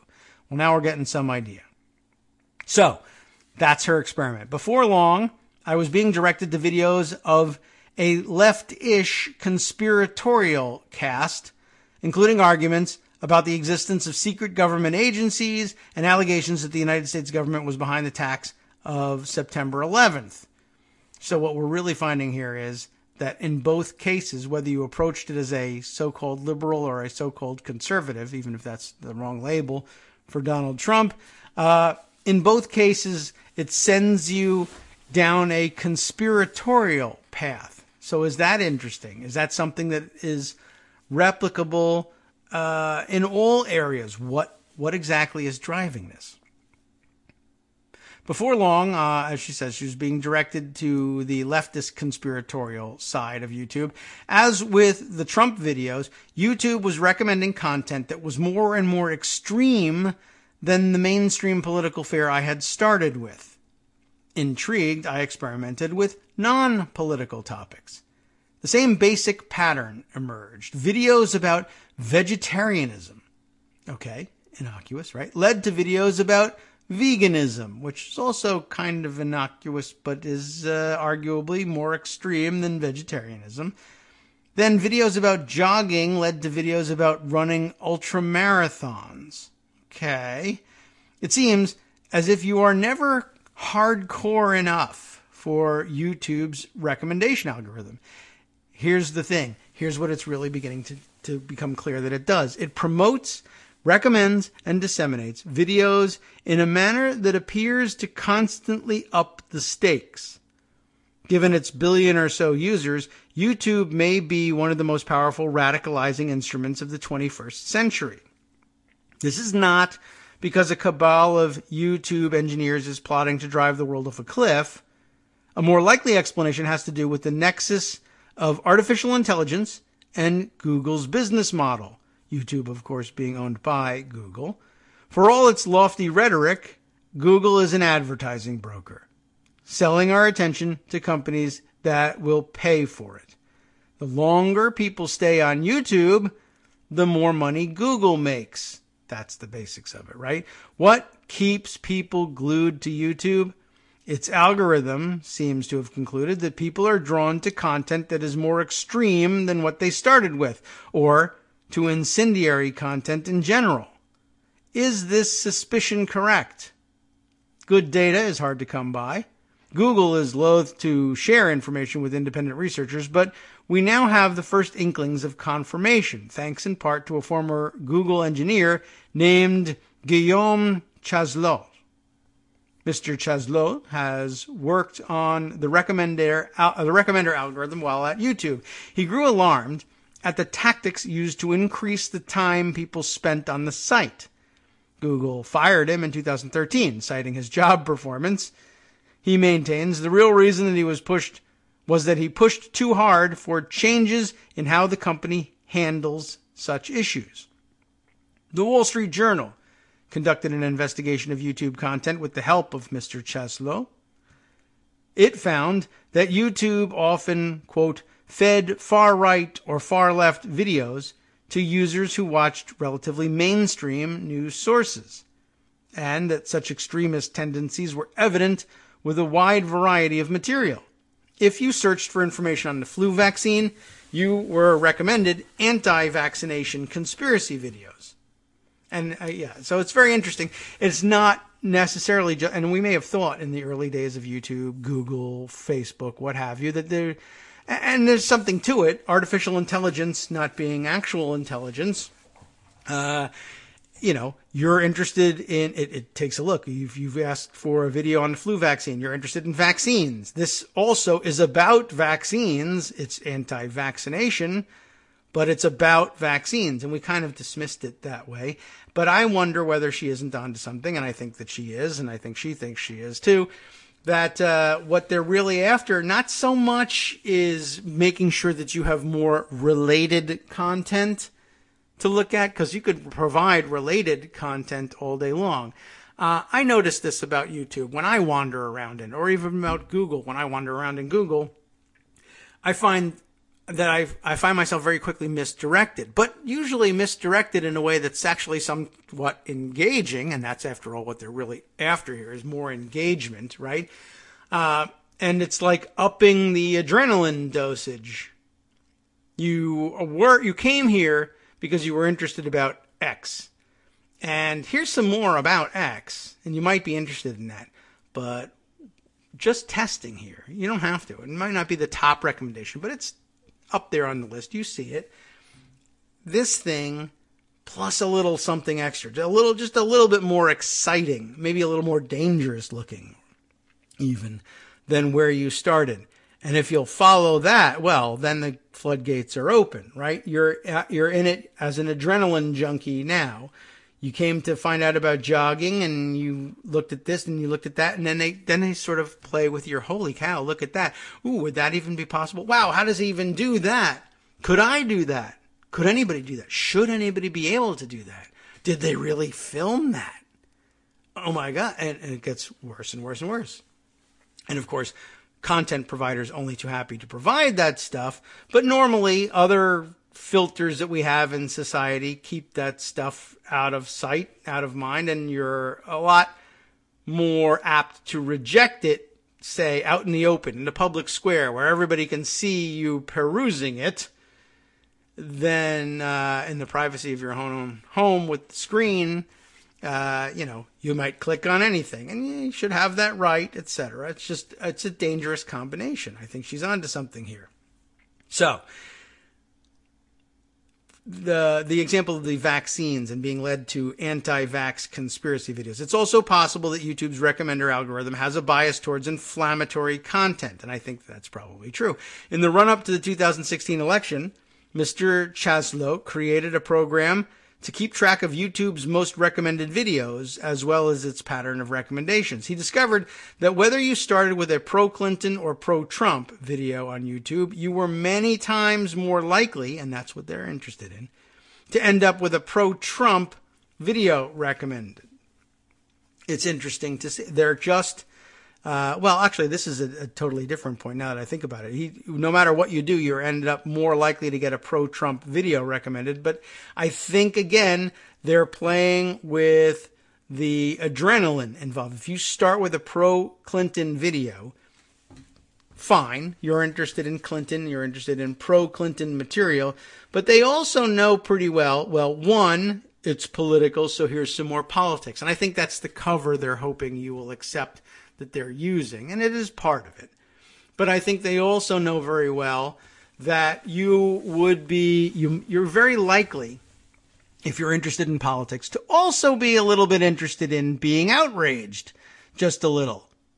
Now, depending on whether you are a coastal elite New York Times reader who just wants a little bit of expected kind of outrage, or you're a total hardcore political junkie and you want to see the worst possible thing that the deplorables are saying so you can use it to bash them, you might just click on that other thing. And pro-Trump videos, of course, you're going to, I don't know whether, it's odd, though, that they don't think that pro-Clinton material, well, it's not that odd. I guess the AI algorithm here has learned something that our journalists, I think, haven't, which is that both sides aren't the same. It does say here, whether you started out with a pro-Clinton or pro-Trump video on YouTube, you were many times more likely to end up with a pro-Trump video recommended. And that's largely because, if you're pro-Clinton, but you want to feed your outrage adrenaline, they'll show you, they know that a pro-Trump video will do that for you. If you're pro-Trump, will a pro-Clinton video stoke your outrage? It will, because you hate Hillary Clinton. But it won't stoke your outrage as much as it could be stoked by a pro-Trump, but not official, let's say pro-Trump, but an outlier pro-Trump, InfoWars, Prison Planet pro-Trump video would really stoke your outrage, because that's what they're all about. They'll just lie to you. They'll give you Clinton information, but lie to you about it, so you're that much more outraged. A pro-Clinton video, whether official or otherwise, is likely to enrage you because it's full of libtard thinking, but it's real libtard thinking, what they actually say, and not the outrageous stuff that's designed to piss you off the way the lies are.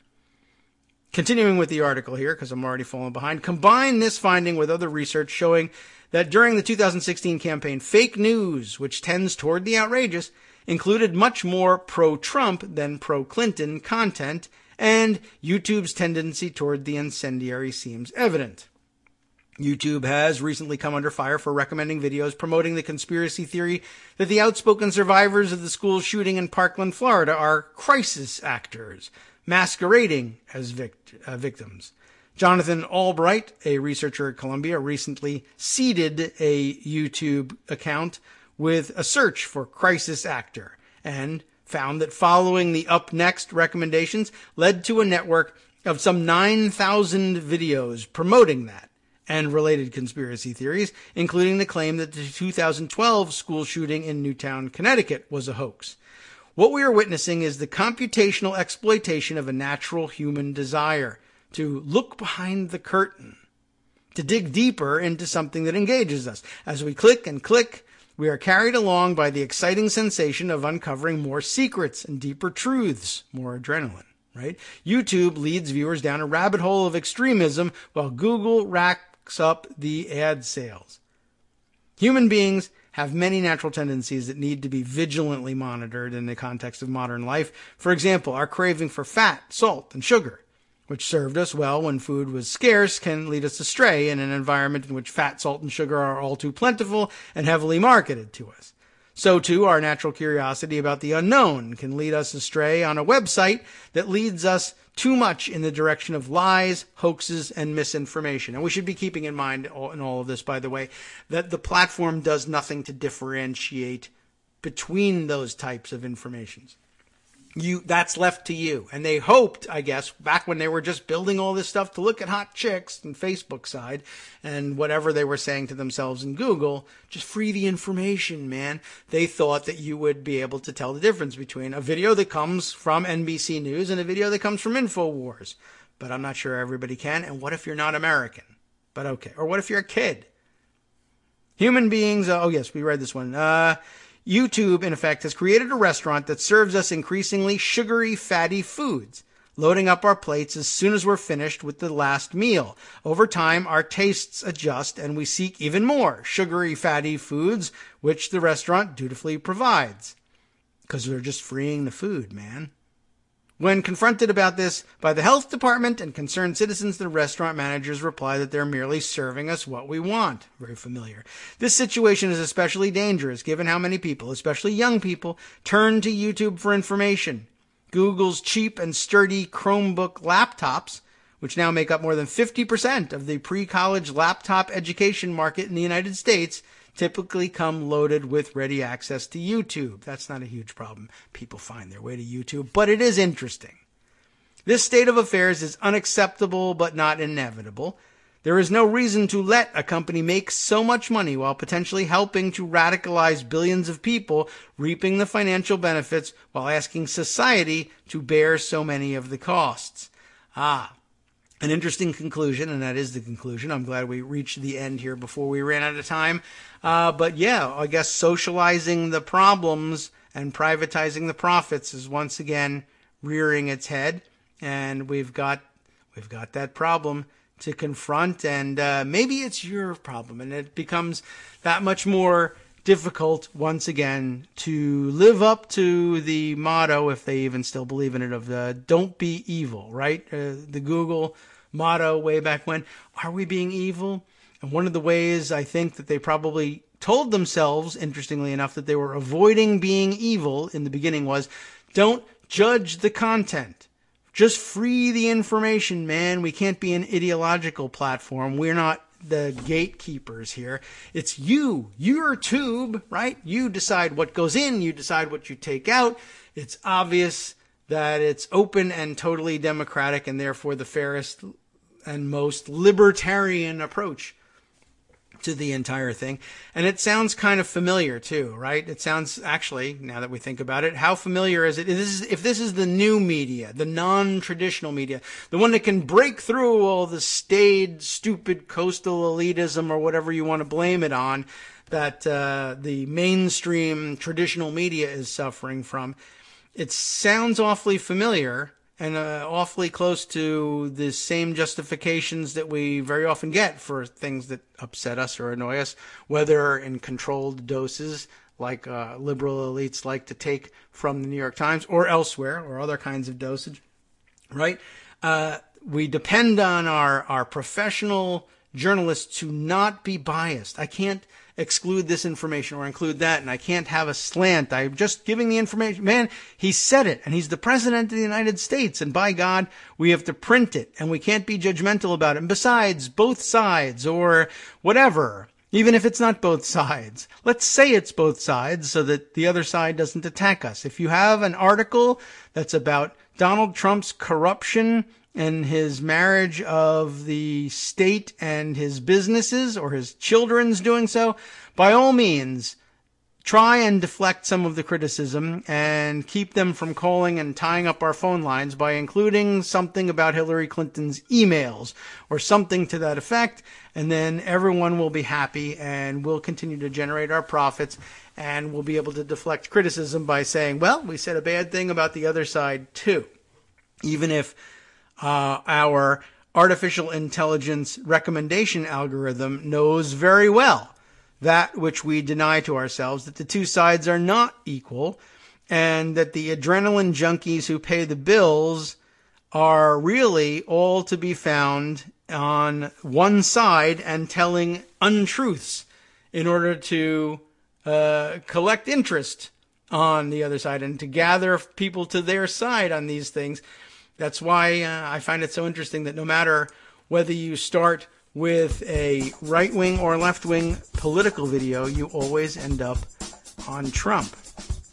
It knows what we won't admit to ourselves. I find that very interesting, and I think there's a lot more exploration due on that subject and many related subjects. Of course, we're out of time for today, and we need to hand the microphone over to Justice Putnam, who will bat cleanup as always and let us know what else is going on in the world on his program, the West Coast Cookbook and Speakeasy. I do want to, I guess I'll use this moment to remind you once again, tomorrow, Tuesday, we will be joined, hopefully, by Armando, who will be here on hand with us when we bring in Tom Servo 433, better known in real life as Chris Reeves, and we discuss the brand new rules for the nominating process in 2020 in the Democratic Party. Can't get a better source than Chris for that one. Now, over to the West Coast Cookbook and Speakeasy. Here's what we got online for you today. Let's see. Former Obama advisor Ben Rhodes says negotiating with North Korea is not beanbag Jersey Shore reality television. Yeah, you ought to watch out for that. Trump CIA Director Mike Pompeo won't deny having evidence of collusion between Trump and Russia. And Putin blames Jews with Russian citizenship for the 2016 election. From Daily Kos Radio. Sure, why not? NetworksRadio.com. You have been listening to the Kagro in the Morning Show with David Waldman. Hey, what could go wrong with blaming the Jews, right? Anyway, the far-right French leader Marine Le Pen thinks changing the name of the National Front will hide her racist xenophobia and get her more votes. And then, later on in the show, a brief history of the attempted Russian assassinations by poison. Very much in the news. We'll talk about that tomorrow, too.